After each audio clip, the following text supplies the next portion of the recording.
Okay, let's unpack this. We're diving deep today into a source that immediately caught our attention with its title, Mind Your Elephant: How to Get Rid of Your Ego, Connect with Others, and Save the World.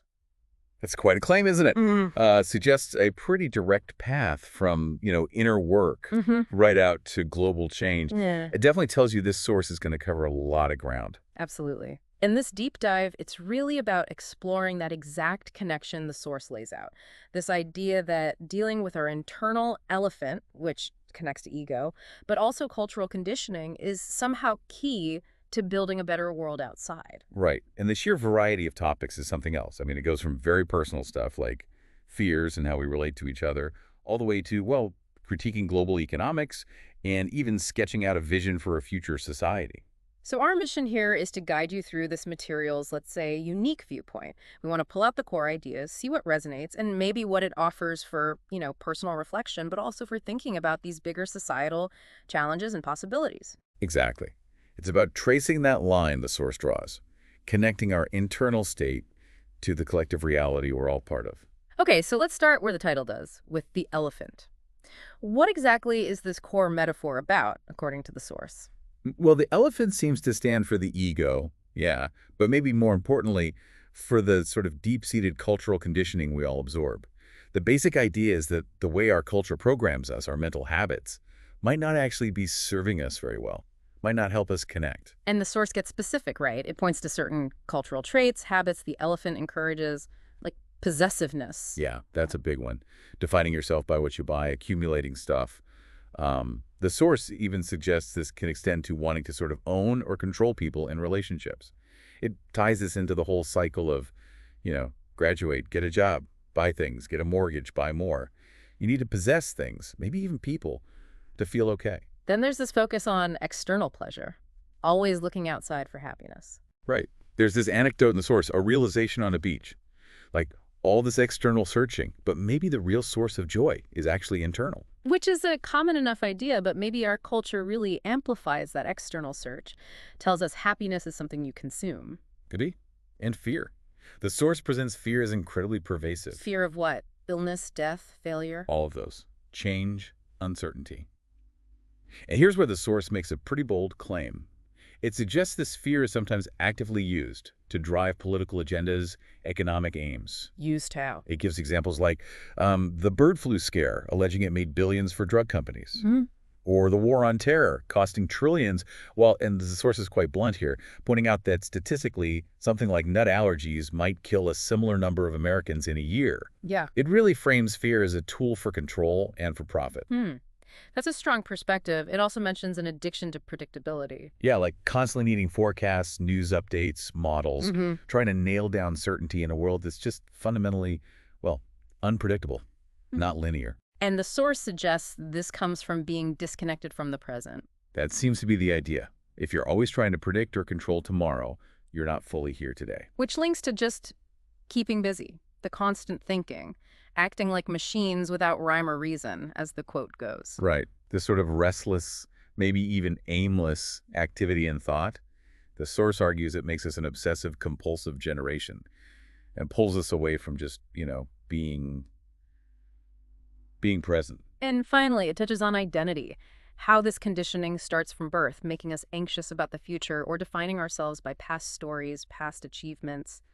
So yeah, the main takeaway here seems to be the elephant isn't just your personal ego. It's this whole package of cultural habits and fears, focus on the external, needing control, predicting, staying busy, that kind of disconnects us from inner peace and the present moment. Okay, so that sets up the internal landscape, the challenges within. But the title promises connection with others. How does the source make that leap from the individual elephant to relationships and community? It uses a biological concept, symbiosis, the living together of unlike organisms. Like the classic example of the crocodile and the little bird. Exactly, the Egyptian clover. The bird cleans the croc's teeth, gets a meal, the croc gets clean teeth, doesn't eat the bird. Win-win. Mutual benefit between different creatures. Right. And the source holds this up as a potential model, how human relationships, even whole communities, could ideally function cooperatively. But it also seems very aware that reality is often messier. It lists a lot of common relationship problems. Oh, yeah. Things like needing different amounts of space, mental, emotional, physical distance, communication issues, not really listening deeply, letting old arguments fester. Trust issues, honesty, expecting one person to meet all your needs, which is maybe unrealistic, friction over how you spend your time together, relationships getting stale, lacking adventure. And jealousy, which it often traces back to personal fears. Different expectations, different life plans causing conflict, feeling trapped sometimes because of possessiveness or demands, even just small daily stuff escalating, especially when living together. These are like the friction points, maybe where our individual elephants bump up against each other, making true symbiosis hard. So acknowledging all that human difficulty, the source then throws in a really different model for how groups can organize. Not top-down, no leader, ants. Yeah, the community of ants. This part is fascinating. It talks about research, like Deborah Gordon's work, showing ant colonies as these incredible superorganisms. Superorganisms, how so? Well, they operate using just local information, simple rules, but collectively. They manage complex tasks, adapt incredibly quickly. Like if you block a trail, they reroute almost instantly. Individuals switch jobs based on what's needed, rather than the forger becomes a guard or a cleaner, whatever the local situation demands. It's collective intelligence, but distributed. Hmm. And there was that strange finding about ants doing nothing. Right. Apparently, studies show up to half the ants in a nest might seem completely inactive at any given time, just resting, idling. And the source kind of wonders aloud, could these lazy ants actually serve a purpose we don't see, contributing somehow to the colony's overall health or resilience? Maybe, it even speculates, they're meditating. That really flips our human script about constant productivity being essential. Totally. It challenges that whole idea. The source even quotes Mark Twain on how smart ants are. The insight seems to be that a thriving collective doesn't need a boss, and it doesn't need everyone visibly busy all the time. Maybe it's more about local responsiveness, shared intelligence, and maybe even planned downtime as part of the system's health. And this connects to ideas about ideal community size, too, like around 150 people. Yeah, it mentions work by Edney and others, suggesting that number pops up a lot in historical groups like Hutterite colonies, even modern companies like Gore Associates or online gaming guilds, small enough for real connection and cooperation. So it links back to that Ubuntu idea, I am because you are because we are. Getting from our conditioned selves to healthy communities involves learning this symbiotic way of being, maybe even learning from nature, like the ants. Okay, moving up a level now from individuals and communities to bigger structures. The source really goes after the economy, doesn't it? It does. It offers a pretty sharp critique of the current monetary system, especially fractional reserve banking. It uses a simple example to explain it. How does that work again? Okay, so say $100 gets deposited in a bank. The bank has to keep a fraction, let's say 10%, so $10. But it can lend out the other $90. Now that $90 gets deposited somewhere else, and that bank keeps 10%, $9, and lends out $81, and so on. So the initial $100 allows way more money to be created, just through lending it out over and over. Money is basically created as debt. That's the core argument. Money is debt in this system, and then you add interest on top of all that debt. The result, according to the source, is that the total amount owed always mathematically exceeds the actual money supply available to pay it back. Which means the system needs constant growth just to keep servicing the debt, making it inherently unsustainable is the word the source uses. It leads to this ever-increasing mountain of debt for everyone. Individuals, companies, governments. And the source sees major world problems like wars or economic crises as connected to this. Yes, not as random events, but as almost systemic outcomes. Driven by underlying economic needs, selling weapons, getting rebuilding contracts, controlling resources like oil. It even quotes Tolstoy. Money is a new form of slavery, impersonal. Wow. Okay. It also takes a look at social entrepreneurship, right? Mixed views there. Yeah, it acknowledges the good intentions, but presents a critical perspective too. Sometimes, it argues, it can feel a bit like greenwashing people still profiting, maybe even from the misery the system creates. Or it's just patchwork, fixing symptoms but not the underlying disease, the root cause. Is there a proposed alternative? Well, the source quotes someone saying, "Only a selfless society based on sharing can be stable and happy," which implies a pretty fundamental shift away from profit and accumulation towards, well, sharing and collective well-being as the main drivers. But it did find some positives in social entrepreneurship. Definitely.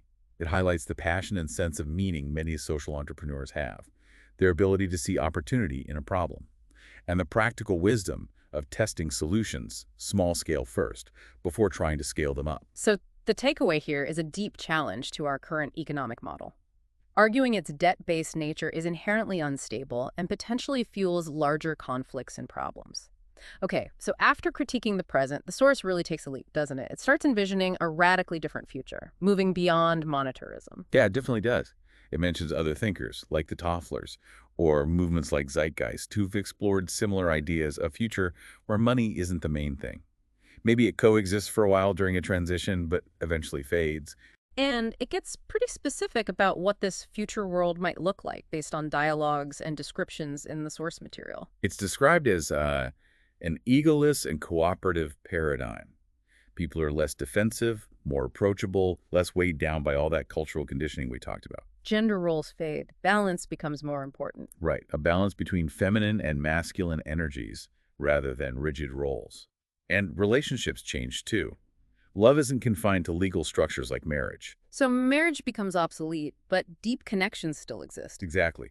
Strong partnerships, companionships, maybe even involving multiple adults in family circles. The source gives an example of, like, 7 adults in one supportive household. And private property. Largely gone. People are freer to move, live where they feel drawn. Housing works on a simple color code.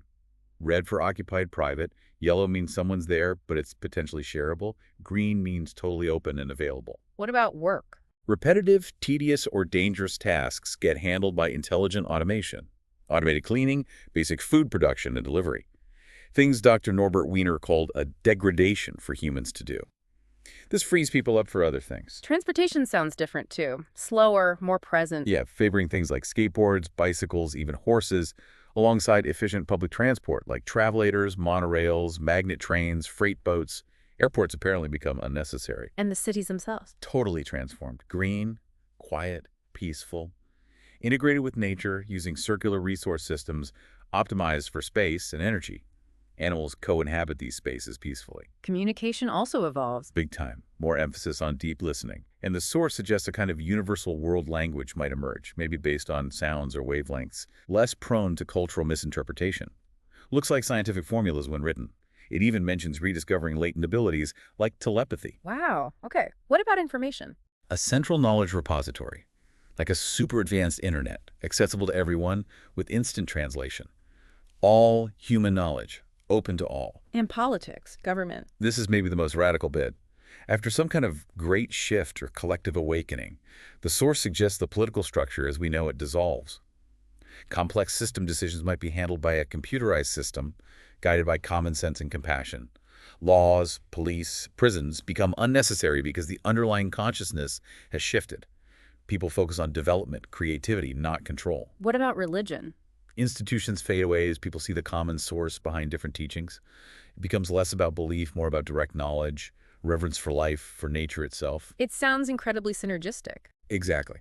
The source uses an example of building a city in the sea. The community collaborated, and crucially, they integrated the imaginative ideas from children's play into the design slides, colors, underwater parks woven into marine habitats. It shows how different energies combine for a richer whole. And the future self in one dialogue keeps saying we instead of I or me, echoing that ant colony idea. Are there signs of this kind of shift now? Weak signals? The source points to things like social entrepreneurship, again, despite the critiques.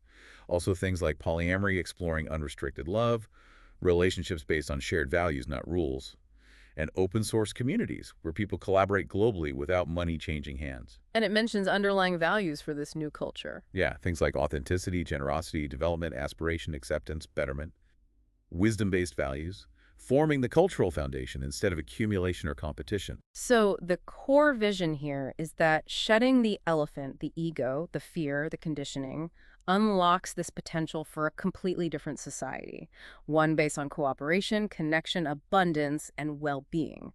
It's pretty utopian, but detailed. It's quite a sweeping vision, from the internal all the way to these potential futures. But the source does bring it back down to earth, right? Back to the individual listener, offering some practical tools for right now. Yes, absolutely. It provides concrete steps for self-exploration.